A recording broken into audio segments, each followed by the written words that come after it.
रामगढ़ नामक एक गांव में लालचंद नाम का एक सेठ रहता था जो बहुत ही चालाक और लालची था। वह गांव के लोगों को पैसे उधार देता था और वक्त पर पैसे ना लौटाने पर उनसे 2 गुना ब्याज वसूल करता था। इसी गांव में हरि नाम का एक लड़का रहता था जो बहुत ही गरीब था। उसके पास कोई खेत नहीं था, इसीलिए वह सेठ लालचंद के यहाँ पर साफ सफाई और देखभाल का काम किया करता था। हरी बहुत ही सीधा लड़का था। उसके घर में माता पिता और उसकी पत्नी मंजू थी। मंजू, जल्दी से मेरा खाना लगा दो।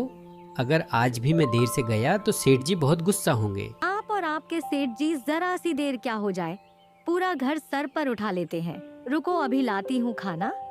अरे यह क्या, सब्जी नहीं है? सब्जी कहाँ से आएगी? सब्जी के लिए पैसे चाहिए। कल जो तुम पैसे लाए थे उसमें तो केवल यह चावल ही आ गए, तो सब्जी कहाँ से आती? अजी, मैंने आपसे कितनी बार कहा है, उस लालचंद सेठ के घर से काम छोड़कर आप कहीं और काम क्यों नहीं ढूंढते? वह लालचंद एक नंबर का लालची इंसान है। इतना सारा काम करवाता है और पैसे के नाम पर क्या देता है? ठेंगा। नहीं मंजू, ऐसा नहीं कहते। वह हमारे अन्नदाता है। आखिर हम यह जो कुछ भी खा रहे हैं सिर्फ उनकी वजह से ही खा रहे हैं। हाँ, उनकी वजह से तो रोज हमारे घर में पूरी पकवान बनते हैं। जाइए, अपने सेठ जी के पास जाइए। हरी लालचंद सेठ के यहाँ पर काम पर चला जाता है। सेठ गुस्से से हरी को डांटने लगता है। क्यों रे हरी, आज फिर से तुझे देर हो गई। अगली बार अगर तू देर से आया तो तुझे काम से निकाल दूंगा। जा, बहुत काम पड़ा है, जल्दी से निपटा दे। ठीक है साहब जी। हरी काम करने चला जाता है। तभी एक व्यक्ति लालचंद सेठ के पास आता है और लालचंद से कहता है, सेठ जी, मुझे कुछ पैसे उधार चाहिए थे। पैसे तो मैं उधार तुझे दे दूंगा, पर कुछ गिरवी रखने के लिए लाया है ना? बिना कुछ गिरवी रखे मैं उधार बिल्कुल नहीं दूंगा। जी सेठ जी, मैं अपनी पत्नी का ये चांदी का कड़ा गिरवी रखने के लिए लाया हूँ। हाँ ठीक है, देता हूँ, तनिक रुक। लालचंद चांदी के कड़े को अपने पास गिरवी रखकर उस गरीब व्यक्ति को पैसे दे देता है। बहुत दिन बीत जाते, अब कोई भी गांव वाला लालचंद सेठ के पास पैसे उधार लेने नहीं आता है। सेठ अपने घर के बाहर खड़ा रहता है। तभी वहाँ से एक व्यक्ति गुजरता है। सेठ उस व्यक्ति से कहता है, अरे रामपाल, कहाँ जा रहे हो? कहीं नहीं सेठ जी, बस ऐसे ही। अच्छा यह बताओ, आखिर यह गांव के लोगों को हो क्या गया है? इन्हें पैसे वैसे उधार नहीं चाहिए क्या? सेठ जी, मैंने सुना है इस गांव में एक नया सेठ आया है जो बहुत ही अमीर है। पूरे गांव में उसी की चर्चा हो रही है और आजकल गांव के लोग उसी से पैसे उधार ले रहे हैं। और सुना है कि वह सेठ बिना कुछ गिरवी रखे पैसे उधार देता है। इतना सुनते ही लालचंद सेठ चौंक जाता है और अगले दिन उस नए सेठ मोहनदास के घर पहुंच जाता है। जब लालचंद मोहनदास के घर पहुंचता है तो वह देखता है कि उसका घर तो उससे भी ज्यादा सुंदर और बड़ा है। लालचंद को मन ही मन उस मोहनदास से ईर्ष्या हो रही थी। तभी मोहनदास बाहर आता है। सेठ लालचंद मोहनदास से कहता है, क्यों भाई मोहनदास, मैंने सुना है तुम गांव के लोगों को पैसे उधार देते हो, वह भी बिना कुछ गिरवी रखे, और ब्याज भी नहीं लेते हो। हाँ भाई, अब इन गरीब लोगों से ब्याज लेकर मेरा क्या भला हो जाएगा?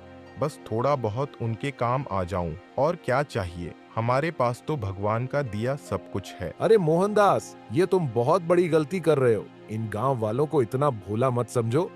अगर बिना ब्याज के पैसे देने लग गए ना, तो कल यह तुम्हारे सिर पर चढ़ जाएंगे। अरे ऐसा नहीं है लालचंद भाई, मैं तो कहता हूँ तुम भी थोड़ा पुण्य कमा लो। अरे भाई, यह पुण्य तुम ही कमाओ, मैं यह पुण्य कहीं और से कमा लूंगा। इतना कहकर लालचंद वहाँ से चुपचाप खिसक लेता है। मोहनदास के घर में उसकी बीवी और बेटा था। बेटा शहर में पढ़ाई करता था और हफ्ते में छुट्टियों के समय अपने घर पर अपने माता पिता से मिलने आ जाया करता था। दूसरी तरफ लालचंद घर आ जाता है और वह सारी रात मोहनदास के घर के बारे में ही सोचता है। फिर उसके मन में एक विचार आता है और वह रात के समय चुपके से हरि के घर पहुंच जाता है और वहां से उसके कपड़े चुरा कर पहन ले। फिर चुपके से मोहनदास के घर पहुंच जाता है। वहां उसकी तिजोरी में से पैसे और जेवर चुरा कर भाग जाता है। सुबह जब मोहनदास की आंख खुलती है तो उसके घर में कोहराम मच जाता है। हे भगवान, हमारे घर में चोरी हो गई है। ना जाने कौन कमबख्त रात को चोरी से आया और घर का सारा पैसा और जेवर चुरा ले गया। थोड़ी देर में मोहनदास के घर पर पुलिस भी आ जाती है और मोहनदास उन्हें सारी बात बताता है। पुलिस गांव के लोगों से पूछताछ करती है, मगर पूछताछ से कोई फायदा नहीं होता, किसी को कुछ पता नहीं होता। एक हफ्ते बाद जब पुलिस वापस मोहनदास के घर आती है तो वह बताती है, जी, अभी तक कोई भी सबूत बरामद नहीं हुआ है, लेकिन आप चिंता मत कीजिए, हम जल्दी ही चोरों का पता लगा लेंगे। आखिर आपके घर चोरी करने की हिम्मत किसने की? तभी पुलिस की नजर मोहनदास के घर में लगे सीसीटीवी कैमरे पर जाती है और वह मोहनदास से पूछता है, ये क्या है? वह मेरा बेटा विजय है ना, उसी ने अभी 2 हफ्ते पहले ही हमारे घर में यह कैमरा लगाया था। कह रहा था शहरों में बहुत कैमरे लगाए जाते हैं, इसलिए हम भी अपने घर में कैमरे लगाए। हम इस कैमरे की मदद से चोर को पकड़ सकते हैं, क्योंकि चोरी तो आपके घर 1 हफ्ते पहले हुई है और कैमरे का सेटलमेंट आपके घर 2 हफ्ते पहले हुआ है, तो इसमें वह चोर पक्का दिख जाएगा। पुलिस कैमरे में देखती है कि कोई आदमी नीले रंग का कुर्ता और सफेद रंग की धोती पहने घर में घुस रहा है और सारा पैसा और जेवर लेकर चुपके से निकल जाता है। अंधेरा होने के कारण उस आदमी की शक्ल ठीक से दिखाई नहीं देती। जब उस कपड़े की तलाश होती है तो पता चलता है कि वह कपड़ा एक हरि नाम के व्यक्ति का है। पुलिस हरि के घर में पहुंच जाती है और हरि को पकड़ लेती है। क्यों रे, तूने मोहनदास के घर में चोरी की? तेरी इतनी हिम्मत? नहीं साहब जी, आप यह क्या कह रहे हैं? मैंने कोई चोरी नहीं की है। अच्छा, तूने चोरी नहीं की तो 1 हफ्ते पहले तू मोहनदास के घर में क्यों घुसा था? आधी रात को सीसीटीवी कैमरे में साफ पता चल रहा कैसे तू उनके घर में घुसा और सारे पैसे और जेवर चुरा कर भाग गया। पर सर जी, मेरे पास तो कोई पैसे और जेवर नहीं है। मैं सच कह रहा हूँ, मैंने कोई चोरी नहीं की। तू ऐसे सच नहीं बोलेगा। हवालात वहाँ कुछ दिन सड़ेगा तो खुद सच बोल देगा। पुलिस हरि को पकड़ हवालात में बंद कर देती है। दूसरी तरफ हरि की पत्नी और माता पिता बहुत परेशान थे। उन्हें यह समझ नहीं आ रहा था कि अचानक से यह क्या हो गया। हरि की पत्नी मंजू हरि से मिलने पुलिस स्टेशन पहुंच जाती है और वहां पर हरि से बात करती है। जी, मुझे ये पता है कि आप चोरी नहीं कर सकते हैं, मगर मैं एक बार यह आपके मुंह से सुनना चाहती हूँ।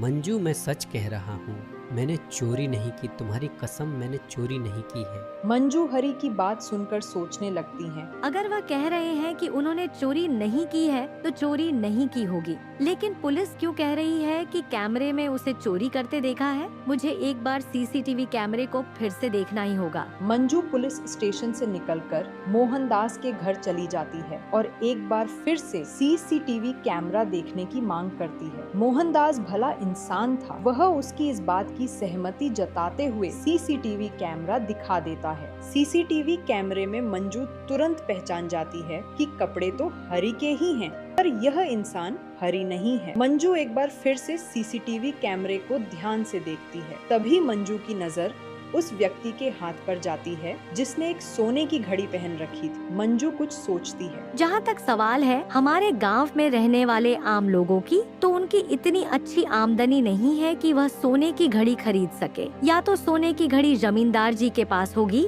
या फिर हमारे गांव के सेठ जी के पास। और हमारे गांव में जो जमींदार है वह आजकल काम के सिलसिले में दूसरे गांव में गए हैं। तो गांव में बचे सेठ लालचंद, हाँ, वह 1 नंबर का लालची आदमी है। वहाँ से निकलकर मंजू लालचंद के घर पहुँच जाती है। वहाँ पहुँचकर जब उसकी नजर लालचंद के हाथ पर पड़ती है तो वह देखती है कि लालचंद ने वही सोने की घड़ी पहन रखी थी जो सीसीटीवी कैमरे के चोर ने पहन रखी थी। मंजू समझ जाती है कि लालचंद ही वह व्यक्ति है जिसने मोहनदास साहब के घर से चोरी की। मंजू को देख लालचंद उससे पूछता है, अब तुम यहाँ क्या लेने आई हो? तेरा पति तो चोर निकला।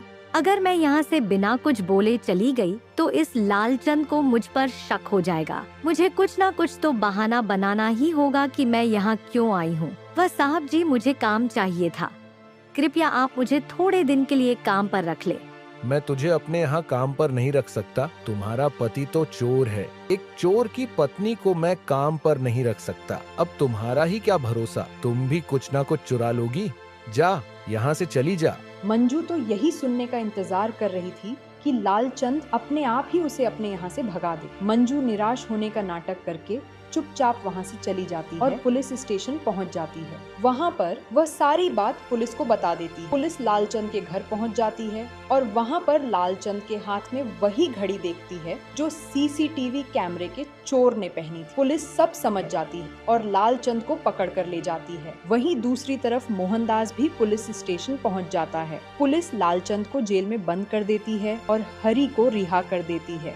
हरी बेटा, मुझे माफ कर दे, मैं सच्चाई को समझ नहीं पाया। मुझे भी यही लगा कि तुमने ही मेरे घर पर चोरी की होगी, पर तुम्हारी पत्नी की तो दांत देनी होगी। तुम पर बिल्कुल भी शक नहीं था। शुरू से ही कह रही थी कि मेरे पति ने चोरी नहीं की। ऐसी पत्नी किस्मत वालों को मिलती है। अच्छा, मुझे तुमसे एक बात कहनी थी। मुझे मेरे घर पर साफ सफाई और देख रेख के लिए एक व्यक्ति की जरूरत है, तो तुम कल से मेरे घर आ सकते हो। और हाँ, पैसे की बिल्कुल चिंता मत करना, मैं तुम्हें लालचंद से भी अच्छी सैलरी दूंगा।